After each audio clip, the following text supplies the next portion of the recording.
নূহ আলাইহিস সালাম ওনার বেঈমান সন্তানের জন্য যখন ডুবে যাচ্ছিল দোয়া করছিল, ইন্না ইবনি মিন আহলি, এই শব্দটা বলছিল নূহ নবী, আল্লাহ ওই যে ছেলেটা ডুবে যাচ্ছে এটা আমার পরিবার, আমার বংশধর, আমার সন্তান। এই কদ্দুর কথা শুধু কইছে, এক দূরে শুধু কইছে, আর কিচ্ছু বলে নাই যে আল্লাহ তারে মাফ করে দেন, তারে মুক্তি দিয়া দেন, তারে ডুবানির থেকে বাঁচাইয়া দেন, কিচ্ছু কয় না। এই কথা এখানে শুরু করেছে, আল্লাহ ওই যে ছেলেটা আমার পরিবার, আমার সন্তান। মানে মনের আবেগে আর কিছু কইতেছে না। কোরআন শরীফে আছে আল্লাহ তাআলা কোরআনের আয়াত নাজিল করছে, আল্লাহ ওয়াহি নাজিল করছে, ইয়া নূহ, হে নূহ, ইন্নাহু লাইসা মিন আহলিক, সাবধান এটা তোমার সন্তান না। সরাসরি কোরআন শরীফ, এটা তোমার সন্তান নয়। ইন্নাহু আমালুন গায়রু সালিহ, এটা বেআমল, গায়রু সালিহ। আমলে সালেহকে কি বলে? নেক আমল বলে। তাহলে আমলে গায়রে সালেহ এটাতে কি বলে? বদ আমল। এটা আপনারা বুঝছেন না কথা, এটা সহজ কথা। আল্লাহ বলছে ও বদ আমল, ও নাফরমান, অতএব ও আপনার সন্তান না। এজন্য আমি পরিষ্কার ছেলেদেরকে বলি, বাবা তোরা যারা বেনামাজি তুই মুসলমানের সন্তান না। মনে রাখিস বেটা, তুই লাওয়ারিস, তুই বেওয়ারিস, তোর কোনো মা নাই, তোর কোনো বাবা নাই, তোর কোনো পিতৃ পরিচয় নাই। মোবাইলের ওই নর্তকী তোর পরিচয়, মোবাইলের ওই উলঙ্গ নারী তোর পরিচয় হইতে পারে। তুই কোনো মুসলমানের বাচ্চা না, ইমানদারের সন্তান নাফরমান হয় না।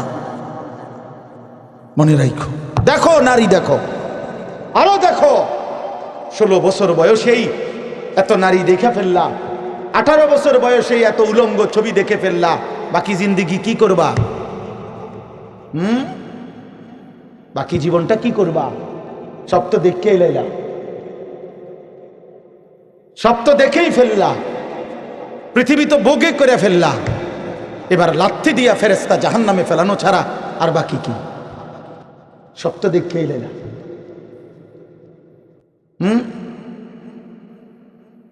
হালাল স্ত্রীর ভালোবাসা তো আর মিলবে না, পবিত্র স্ত্রী তো আর মিলবে না। আল্লাহ কোরআনে ওয়াদা দিছে, যেই পুরুষ খবিস, অসৎ চরিত্রের, আল্লাহর ওয়াদা তার স্ত্রীও মিলবে খবিস। কি আয়াত? আল খাবিসাতু লিল খাবিসিন ওয়াল খাবিসুনা লিল খাবিসাত। সরাসরি কোরআন শরীফের আয়াত। বন্ধু মনে রাখো, আমি ডেইলি বলি, রাস্তার বেডি আর মোবাইলের বেডি আর বাস্তবতার বিবি এক কথা না। রাস্তার নারী 2 নম্বর হইলে তোমার সমস্যা নাই, মোবাইলের নর্তকী 3 নম্বর হইলেও তোমার সমস্যা নাই। তোমার বউ যদি 2 নম্বর হয়, চরিত্রহীন হয়, তুমি বুঝবা দুনিয়া কারে বলে। তোমার হায়াতই তখন হয়ে যাবে জাহান্নামের টুকরা। এজন্য প্রিয় সন্তান মনে রাখো, এত অল্প বয়সে এত নষ্ট হইও না, এত কম বয়সে এত চরিত্রহীন হইও না, এত চালাক ভাইব না নিজেরে, এত চালাক ভাইব না, এত বুদ্ধিমান মনে করো না। তোমরা তোমরা অনেক চালাক মনে করতেছো নিজেরে। কেন? বাপে কিছু কয় না, মায়ে কিছু বলে না। আহা, আমি আজকেও বলছি সাদ ভাই, আমার জীবনের সবচেয়ে আশ্চর্য লাগে, আহারে একটা ছেলের 18 বছর বয়স, এক ওয়াক্ত নামাজ পড়ে না, সারাদিন মোবাইল, চুলের বাহার, সারাদিন বন্ধুদের আড্ডায় শেষ। একটা মা, আপন মা, বাপ, আত্মীয় স্বজন, পাড়া পড়শি, কেউ তারে কদ্দুর ডাকে না। কিরে বাবা, একটা ছেলে ভাইবো ভাইয়া, তোমারে শুধু বলি, তুমি একটাবার ইনসাফের সাথে ভেবে দেখো, তুমি প্রতিনিয়ত গুনাহ আর অশ্লীলতার মধ্যে ডুবে যাচ্ছ, কিন্তু কেউ তোমারে কদ্দুর ডাকেও না। কিরে বাবা তুই এরম করস কা? আহারে তোর কি আল্লাহ নাই, আখিরাত নাই? তোর কি বাবা কবর নাই? কেউ তারে কদ্দুর মনে করায় না। এমন অভিশপ্ত হইল কেন? ইনসাফ কি বলে? মানে ওরে কেউ ডাকে না কা? আপন মাও আপন সন্তানকে ডাকে না, বাবাও ডাকতেছে না, কেউ তারে ফিরাচ্ছে না। তোমারে সবাই ছেড়ে দিছে কেন বাবা? এর মূল কারণ মনে রাখেন ছেলেরা, বাপ মনে রাখো, যার উপরে আল্লাহর লানত পড়ে, খুদার লানত, তারে গোটা সৃষ্টি ঘৃণা করে। তোমারে আর কেউ পছন্দ করে না, এজন্য কেউ তোমারে আর ডাকে না। আমি যদি আমার এ যদি আমার ছোট ভাই হয়, আমি যদি তার অন্যায়ের কারণে ডাইকা এনে থাপ্পড় দেই, মারি, শাসন করি, এটা তার জন্য কল্যাণ, কারণ আমি তারে ফিরাই আনলাম। আরেক হলো আমি তার সাথে এতটা রাগ করলাম যে যা, তোর যেটা মনে কর তুই এটা কর, পিছা দিয়া ফির তোর কপালে তুই যা, আমি তোরে কোনোদিন ডাকবো না, বলবো না, ছুঁইবো না, যা মন চায় তুই যা কর। তো বাহ্যিক দৃষ্টিতে তো মনে হবে তারে মারি নাই, থাপ্পড় দেই নাই, কিন্তু তার তো অনন্তকালটা শেষ, তার ভবিষ্যৎটা শেষ, তার লাইফটা তো শেষ। তার চাইতে ভালো ছিল তারে মারা, কিল কনি ঘুষি দিয়া হইল ফিরাইয়া আনা, এটা উত্তম ছিল না? এজন্য তোমারে ফিরাবে না কেন? তোমরা যারা সারাদিন রাত এক ওয়াক্ত নামাজ পড়ো না, কোনোভাবেই আল্লাহ আখিরাত পরকালের কিছুই বোঝো না, এমন অভিশপ্ত, মাত্র 18 বছর বয়সে খোদার গজব পড়লো তোমার উপরে, আল্লাহর লানত পড়লো কেন? 18 বছর বয়সে এত বড় নাফরমান হয়ে গেল কেন? 20 বছর বয়স না হইতেই বাবা তুমি এত বড় আল্লাহর অভিশপ্ত বান্দা হয়ে গেল কেন? যে কেউ তোমার আর পছন্দ করে না, কেউ ডাকে না। আমি একটু আগেও বলছি বয়ানে, আমার মার বয়স 75 বছর, আমার আম্মার বয়স, আমার বয়স 44 বছর। আমি আজকে 21 বছর ওয়াজ মাহফিলের এই জিন্দিগি আমার, আলহামদুলিল্লাহ। আমার 4টা সন্তান আছে বাবা, আমার 4টা ছেলে মেয়ে আছে। আমার এই 44 বছর বয়সেও আমার আম্মা 75 বয়স্ক মহিলা, এখনো আমার মা আমারে কথা হইলেই বলে হুত নামাজ পড়ছুন, খোদার কসম মা আমারে এখনো জিগায় ফুত নামাজ পড়ছুনি, নামাজ পড়ছু। আমার সন্তানদেরকে দেখলো জিগা, নাতি নামাজ পড়ছুনি। আমার মা আমারে আজও বলে হুত কত হানে ওয়াজে যাও, মানুষের লগে চাইও টাকা পয়সা লইয়া, কি করো না, কষ্ট দিও না, ঝামেলা করো না। কতবার যে কইছে মা আমার এই কথাইটা, শতবার কইছে মা আমারে আমার এই জীবনে। কিরে ভাইয়া, 75 বছর বয়স্ক মা তো আমার 44 বছর বয়সী সন্তানকে আজও ডাকে যে ফুত নামাজ পড়ছুন। তোমার বয়স মাত্র 18 বছর, তোমারে কেন কেউ ডাকে না? তোমার জীবনে এত বড় অভিশপ্ত হলো কেন? নুয়াল্লিহি মা তাওয়াল্লা ওয়া নুসলিহি জাহান্নাম ওয়া সাআত মাসীরা। আল্লাহ বলে, আমার যে বান্দা আমার রাসূলের বিরুদ্ধাচরণ করবে এবং আমার ইমানদার মুমিনদের পথ থেকে উল্টো পথে চলবে, আল্লাহর কসম আল্লাহ বলে নুয়াল্লিহি মা তাওয়াল্লা, আমি তাকে সেই উল্টো পথেই চালাবো, ওয়া নুসলিহি জাহান্নাম, একদিন তাকে জাহান্নামেই ফেলে দেব, একদিন তাকে জাহান্নামেই ফেলে দেব। ওয়ালা তাকুনু কাল্লাযীনা নাসুল্লাহ ফাআনসাহুম আনফুসাহুম। রব্বুল আলামিন বলেন, ইমানদার আমি আল্লাহকে এতটা ভুলে যেও না, বেশি দিন ভুলে গেলে আমি একদিন তোমাকে নিজের পরিচয় ভুলিয়ে দেব, আত্মপরিচয় ভুলে যাবা বান্দা, আর কোনোদিন মনে পড়বে না তুমি মুসলমান, আর কোনোদিন মনে পড়বে না তোমার কবর আছে, হাসর আছে, আখিরাত আছে, আর কোনোদিন পরকাল ভুলায় দেব। ব্যস্ততম এই দুনিয়ায় কারাকারি কামড়াকামড়ি করতে করতে, দুনিয়া কারাকারি করতে করতে, দুনিয়ার নেশায় পড়ে থাকতে থাকতে একদিন কবরে পৌঁছায় দেব, আখিরাত ভুলায় দেব। আল্লাহাকুমুত তাকাসুর হাত্তা যুরতুমুল মাকাবির। আল্লাহ বলে, বান্দা দুনিয়া বাড়ানোর নেশায় আখিরাত ভুলে গেলা, কিন্তু মনে রেখো এরই মাঝে একদিন কবরস্থানে পৌঁছে যাবা, ঠিকই একদিন কবরস্থানে চলে আসবা।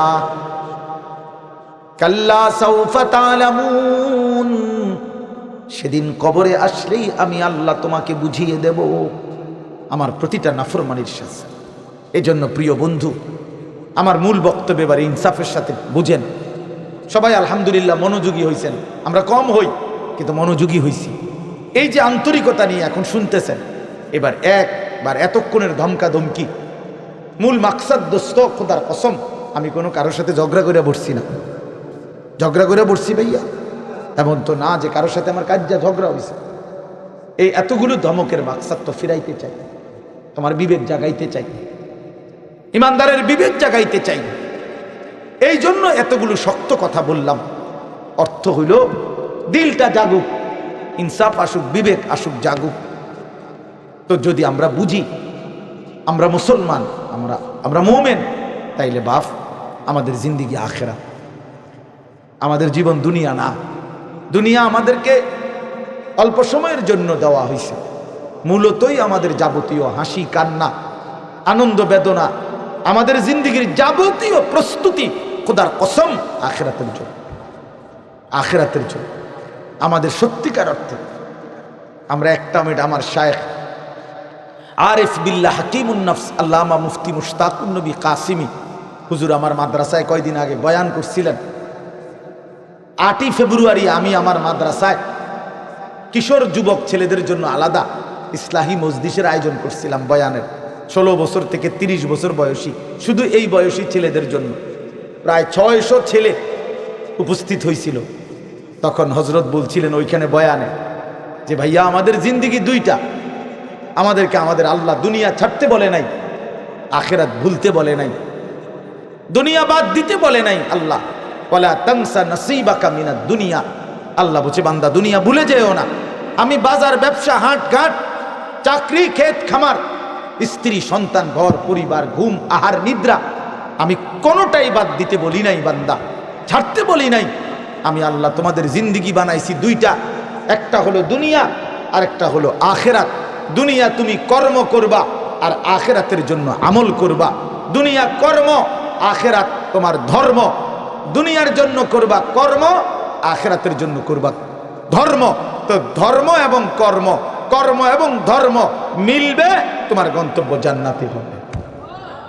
তাইলে এখন হুজুর একটা আশ্চর্য সুন্দর কথা কইছে যে আল্লাহ বলছে বান্দা দুনিয়া তোমার কর্ম, আখিরাতের জন্য তোমার ধর্ম। কিন্তু আখিরাত লম্বা সময়, দুনিয়া স্বল্প সময়। নবীজি সাল্লাল্লাহু আলাইহি সাল্লাম বলছেন একটা সাগরের মধ্যে যদি কেউ নিজের আঙ্গুল সুবায় ভিজায়, তো আঙ্গুলের অগ্রভাগে যেটুকু পানি এটুকুই হলো দুনিয়া, আর সাগরের বাকিটা পানি আখিরাত। তাইলে আখিরাত লম্বা না দুনিয়া লম্বা বলেন? কিন্তু মজার বিষয় হলো লম্বা হলো আখিরাত, স্বল্প হলো দুনিয়া। কিন্তু আল্লাহ তাআলা আমার হায়াত, আমার সময় স্বল্প দুনিয়ার জন্যই দিয়েছেন বেশি, আর অনন্তকালের আখিরাতের জন্য আমল চাইছেন অল্প অল্প। সকাল 6টা বাজে 4 রাকাত ফজরের নামাজ, তাহলে 10 মিনিটের বিষয়। আবার দুপুর 1:30টা বাজে 10 রাকাত জোহরের নামাজ, 20 মিনিটের সময়। তাইলে ধরে নিলাম সকাল 6টার পরে 7টা 8টা 9টা 10টা 11টা 12টা 1টা, প্রায় 7.5 ঘন্টা পরে আবার 20 মিনিট।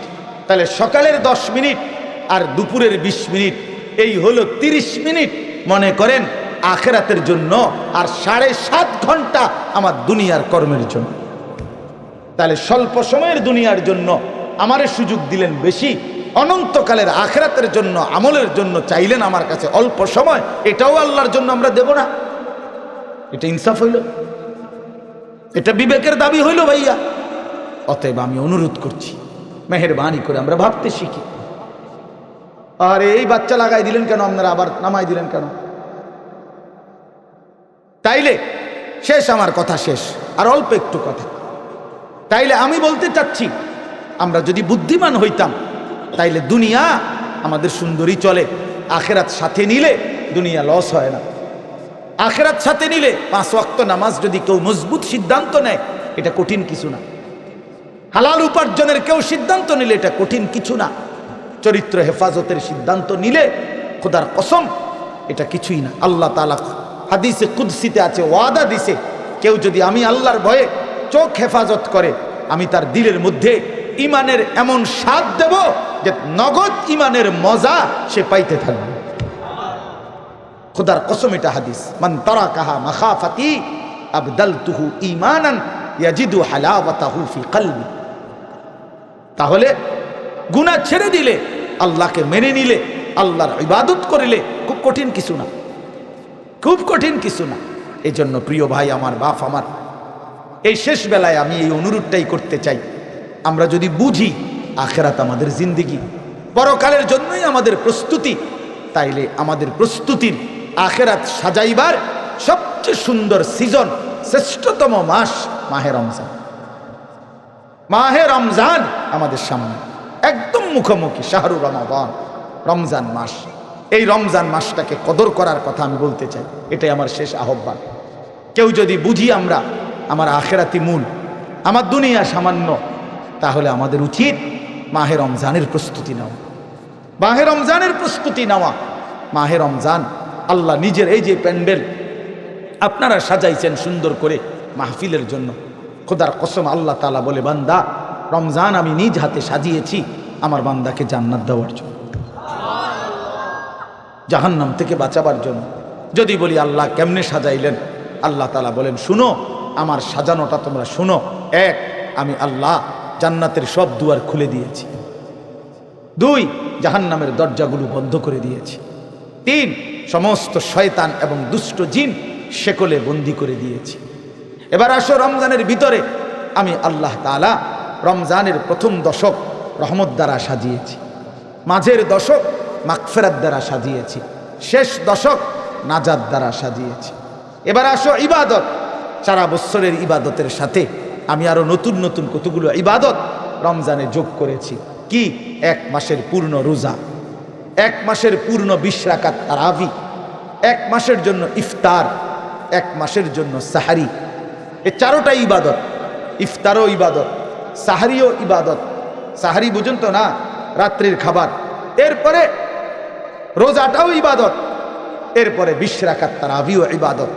আল্লাহ বলেন এরপরে শেষ দশক, শেষের 10 দিন এতেকাফ, মসজিদের এতেকাফ আমি এর দ্বারা সাজিয়েছি। শেষ দশকের বেজর রাত্রিগুলো আমি আল্লাহ তাআলা সবে কদরের দ্বারা সাজিয়েছি। সুবহানাল্লাহ।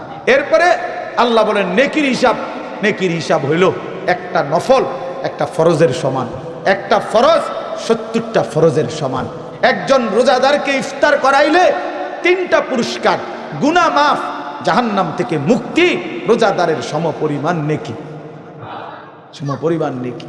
আল্লাহ তাআলা বলে, বান্দা এতভাবে আমি আল্লাহ রমজানকে সাজাইলাম, উদ্দেশ্য কি? শুধু তোমাকে জান্নাত দেব, তোমাকে আমি জান্নাত দিতে চাই বান্দা, তুমি নেও বান্দা, লাআল্লাকুম তাত্তাকুন।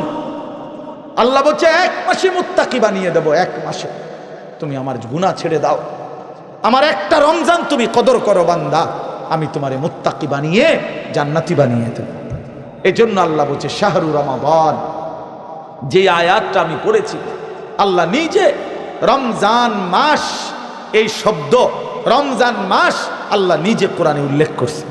এই জন্য রমজান মাস এটা উচ্চারণ হয় বছরে কত দিন জানেন? প্রতিদিন, প্রতিদিন, প্রতিদিন। কেমনে? কারণ 24 ঘন্টা পৃথিবীতে কোথাও না কোথাও আল্লাহর কোরআন তিলাওয়াত হয়। আর শাহরু রমাদান এই শব্দ অতএব জমিনে 24 ঘন্টায় কোথাও না কোথাও কারো না কারো জবানে উচ্চারিত হয়। সারা বছর রমজানের কথা আলোচিত হয়। নাহলে এই শব্দ শাহরু রমাদান কোরআন শরীফের শব্দ না, তাহলে এটা কেউ না কেউ তো পড়তেছে, কোথাও না কোথাও কেউ সবক দিতে আছে, কেউ শুনানি চলতে আছে। মানে 24 ঘন্টা আল্লাহর জমিনে সারা বছর এক আওয়াজ উচ্চারিত হয়, রমজান মাস, রমজান মাস, রমজান মাস, শাহরু রমাদান। আল্লাহ এবার বলে, বান্দা শুনো, এই মাসের পরিচয় আমি বললাম, আমার পরিচয় আমি দেই আমার মাসের। আল্লাযী উনজিলা ফীহিল কোরআন, এটা সেই মাস যে মাসে কোরআন নাজিল করা হয়েছে। কোরআন নাজিল করাতে এই মাস দামি। আমার শায়েখ আল্লামা মুফতি মুশতাকুন নবী সাহেব বলে যে দেখো, একটি রমজানে কোরআন নাজিল হয়েছিল, প্রত্যেক রমজানে কোরআন নাজিল হয় না। কোরআন তো একটি রমজানে, নবীজির বয়স তখন 40, ওই সময়ে একটা রমজান কোরআন নাজিল হয়েছিল। কিন্তু ওই এক মাসে একবার কোরআন নাজিল হওয়ার কারণে কোরআনের বরকতে ওই মাস যতবারই পৃথিবীতে আসে ততবারই দামি হয়ে যায়। ওই একটি রাত সবে কদর, ওইটা তো একটা রাতে কোরআন নাজিল হয়েছিল, কিন্তু ওই রাত এটা এবার যতবারই আসে ঘুরে ঘুরে ততবারই ওই রাত দামি হয়ে গেছে। এই জন্য কোরআন যে রাতের সাথে একবার লাগছে, এই রাত আজীবনের জন্য দামি হয়ে গেছে। কোরআন যেই মাসের সাথে একবার লাগছে, ওই মাস আজীবনের জন্য দামি হয়ে গেছে। কোরআন যেই বান্দার জীবনে একবার লাগবে ওই বান্দাও আজীবনের জন্য দামি হয়ে যায়, দামি হয়ে যায়। হুদাল লিন্নাস ওয়া বাইয়িনাতিন মিনাল হুদা ওয়াল ফুরকান। আল্লাহ বলেন আমার কোরআনের তিনটা বৈশিষ্ট্য, একটা হলো সারা পৃথিবীর মানুষের জন্য হেদায়েত, 2 নাম্বার হলো কোরআনের সমস্ত হেদায়েতের বাণী স্পষ্ট, কোনো অগোছালো, কোনো লুকোচুরি, কোনো সংক্ষিপ্ত অপূর্ণাঙ্গ কোনো কথা নাই, সব স্পষ্ট। আর 3 নাম্বার হলো কোরআনই হচ্ছে একমাত্র সত্য মিথ্যা, ন্যায় অন্যায়, জায়েজ না জায়েজ, হালাল হারাম, বৈধ অবৈধ, উচিত অনুচিতের মাপকাঠি। ফুরকান, ফুরকান।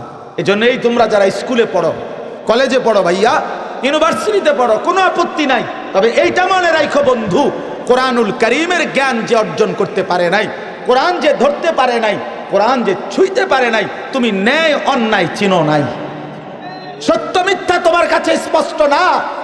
খোদার কসম পৃথিবীর আর কোনো বই, আমি চ্যালেঞ্জ করলাম এখানে এখন, পৃথিবীর আর কোনো বই দিয়ে, পৃথিবীর আর কোনো গ্রন্থ দিয়ে সত্য মিথ্যা, ন্যায় অন্যায়, জায়েজ না জায়েজ, হালাল হারাম, বৈধ অবৈধ, উচিত অনুচিত নির্ধারণ করা যায় না। না, বাংলা বই দিয়ে হবে না, এটা অঙ্ক বই দিয়ে হবে না, ইংরেজি বই দিয়ে হবে না, একমাত্র আল্লাহর কোরআন। বৈধ অবৈধ নির্ধারণ করে আল্লাহর কোরআন, হালাল হারাম নির্ধারণ করে আল্লাহর কোরআন, উচিত অনুচিত নির্ধারণ করে আল্লাহর কোরআন। ফুরকান এটা। এজন্য কোরআন বঞ্চিত, সে সত্য মিথ্যা, আলো অন্ধকার থেকে বঞ্চিত, বঞ্চিত। লোক দেখানো যা মন চায়, অমুক ভদ্রলোকে কইছে এটা সুন্দর, এই তো কয় সুন্দর। ইয়াহুদির বাচ্চা কইছে এটা চমৎকার, হেও কয় এটা চমৎকার। খ্রিস্টানের বাচ্চা কইছে এটা যৌক্তিক, হেও কয় এটা যৌক্তিক, হেও কয় এটা যৌক্তিক। কারণ তার কাছে তো মূল কষ্টি পাথর আল্লাহর কোরআন নাই। এবার যেই বেঈমান যেটা কয় ওইটাই ভাল লাগে। এই জন্য দেখেন না, আমাদের যেই ছেলেদের কোরআন সুন্নাহর আলোকে নবী সাহাবীদের চুল থেকে যারা বঞ্চিত, তাদের আর চুলের নির্ধারিত কোনো স্টাইল নাই, যখন যেটা দেখে যেটা ভাল লাগে। দেখেন যারা নবী এবং সাহাবী আউলিয়াদের পরনের পোশাক থেকে বঞ্চিত, তাদের আর নির্ধারিত কোনো প্যান্ট আর শার্টের মডেল নাই, যখন যেটা ভাল লাগে ওইটাই পিনবে, যখন যেটা চলাফেরা ভালো লাগে সেটাই ভালো লাগে।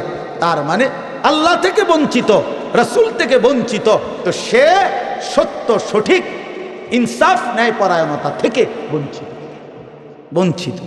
সর্বশেষ কথা হইল আল্লাহ বলেন ফামান শাহিদা মিনকুমুশ শাহরা ফালিয়াসুমহু। অতএব আমার বান্দা, তোমাদের যারাই রমজান মাসে আসবা, পৌঁছবা, তোমরা রোজা রাইখো, আমার হুকুম মাইনো। আল্লাহ বলেন, আল্লাহ যেন মহব্বত করে বলছে, বান্দা রোজা রাইখো, বান্দা আমি তোমারে মুত্তাকি বানাবো, আমি তোমারে জান্নাতি বানাবো, আমি তোমারে জান্নাতি বানাবো। এজন্য দোস্ত, এই শেষ বেলায় আমার এই শেষ কথা এটাই, আমাদের সামনে মাহে রমজান। তোমরা যারা কিশোর নওজোয়ান আছো বাপ, তোমাদের কাছে অনুরোধ, রমজানকে মনে করে সামনে রেখে তোমরা তোমাদের জিন্দিগি বদলাও। এই জীবন এভাবে চললে হবে না ভাইয়া, তুমি সুখ পাইবা না। কোনো বেঈমান দুনিয়াতে ইজ্জত পায় না, আখেরাতে তো কিছুই নেই। কোনো সুদখোরকে কেউ সম্মান করে না, কোনো চরিত্রহীন লম্পটকে কেউ সম্মান করে না ভাইয়া, কেউ রে না। মানুষ মন্দকে মন্দই বলে, মানুষ উত্তমকে উত্তমই বলে। কোনো লম্পট চরিত্রহীন, কোনো মদখোর গাঁজাখোরকে কেউ জুনায়েদ বাগদাদি বলে না, কেউ বাইজিদ বুস্তামি বলে না, বাটফারকে বাটফারি বলে, নেককারকে নেককারই বলে। মানুষ আলোকে আলো বলে, অন্ধকারকে অন্ধকার। এখন যে কোনো মানুষকে জিজ্ঞাসা করলে সে বলবে অন্ধকার। দিনের আলোকে দিনের আলোই বলে, এজন্য সাদাকে মানুষ সাদাই বলে, কালোকে মানুষ কালোই বলে। তার মানে আমরা আরবিতে পড়ছি অফিকা উয়ুবুন ওয়ালিন্নাসি আয়ুনুন, তোমারও দোষ আছে, মানুষেরও চোখ আছে, আরবি প্রবাদ। তার মানে তুমি বাইব না, তুমি বুদ্ধিমান, বাকিরা বোকা না। সবাই ভাতে খায়, তুমি কেবল ভাত খাও, বাকিরা সবাই চিরা খায়। বিষয়টা এমন, সবাই ভাতেই খায়, কাজে বুঝবে না কেন, বুঝবে না কেন? আল্লাহ নবী সাল্লাল্লাহু আলাইহি সাল্লাম বলছেন, অন্ধকারে একাকিত্বে যে গুনাহ করে, খোদার কসম আল্লাহ নবী বলছে দিনের আলোতে আল্লাহ তাআলা তার চেহারার মধ্যে সেই অপরাধের চিহ্ন ভাসিয়ে দেয়। এজন্য মানুষ দেখলেই কয় নাফরমানি তো করছে, গাঁজা তো খাইছে, নেশা তো করছে গোপন কোনো জায়গায়, কিন্তু বাইরে হইলে মানুষ চেহারার দিকে তাকাইলেই বলে, দেখতেই বোঝা যায় ফুটটা খুব। উচ্চা খোর, বাবা খোর, ডাইল খোর। হ্যাঁ, বুঝেন নাই? চেহারা দেখলেই বোঝা যায়। আমি তো এই জন্য অনেক সময় বলি যে অনেক ছেলে আছো তোমরা, তোমাকে সমবয়সী বন্ধু, তোমার চুল এবং তোমার স্টাইল দেখে কয় দোস্ত তোরে সেরকম লাগে। তা আমি বলি যে তুমি একটাবার জিঙ্গাইলা না দোস্ত, সেরকম তো লাগে বুঝলাম, সেটা কেডা? সে কে? যার মতো লাগে সে কে? তুমি তো আমার একটা কারো না কারো মতোই কইতে চাইছো যে সেরকম লাগে, তো সেরকমটা কে? সে কে? তাইলে দেখবা সে কইব দোস্ত তোমারে ফুটটা কর বাবা ঘরের মতো লাগে, তোমারে ডাইল করে নেশাখোরের মতো লাগে, ইয়াবা করে লম্পটের মতো লাগে বেটা। এই জন্য দুশ্চরিত্রকে কেউ ইজ্জত করে না, বেহায়া নারীকে কেউ সম্মান করে না। কোন বেপর্দা নারীকে দেখে রাস্তার কোনো লম্পট, কোনো বখাটে দুশ্চরিত্র মানুষ যারা নারীকে দেখে, বেহায়া বেপর্দা নারীকে, তাকে নিয়ে কেউ রাবেয়া বসরির কল্পনা করে না, রাবেয়া বসরির কল্পনা করে না, তাকে নিয়ে অসভ্য কল্পনাই করে, উলঙ্গ কল্পনাই করে। এজন্য ভাইয়া নিজের কদর করো, এটা উপলব্ধির বিষয়, এটা উপলব্ধির বিষয়। আল্লাহ আমাদেরকে বুঝ দান করেন। আল্লাহ তাআলা আজকের এই মাহফিল ভরপুর কবুল করে নেন। যাদের ভালোবাসায়, যাদের আয়োজনে, যাদের আন্তরিক প্রচেষ্টায় মাহফিল হয়েছে, আল্লাহ তাআলা সকলকে উত্তম বিনিময় দান করেন। আগামী দিনেও আল্লাহ তাআলা এই মাহফিলকে কায়েম দায়েম করে দেন। আমরা সবাই রমজানকে কদর করব তো ইনশাআল্লাহ, বলেন ইনশাআল্লাহ। ওই যেন ওই সাদা গেঞ্জি ছেলে একটা মিনিটের জন্য মোবাইলটার থেকে চোখ সরাইছে। মানুষরে বললাম না, জানোয়াররে বললাম, কিছুই বুঝে না। এক মিনিট, এখন ভাল লাগছে নি ভাই, এখন তো শরম পাইলেন সবাই। এক মিনিট চোখটা ফিরাইছে না, এইটার দিকে তাকাইয়াই রইছে, মানে পুরাটা নজর এটার দিকে। কারে বলি, কেন বললাম? আমি ছাড়তে রাজি না, আমি দরকার আর কোনোদিন আসবো না, কোনো অসুবিধা নাই, কিন্তু আমি ছাড়তে রাজি না। আমি জিন্দিগির কঠিন সিদ্ধান্ত নিয়েই বয়ান করি, আমার নওজোয়ান বদলাইতে হবে, আমার সিদ্ধান্ত এটা।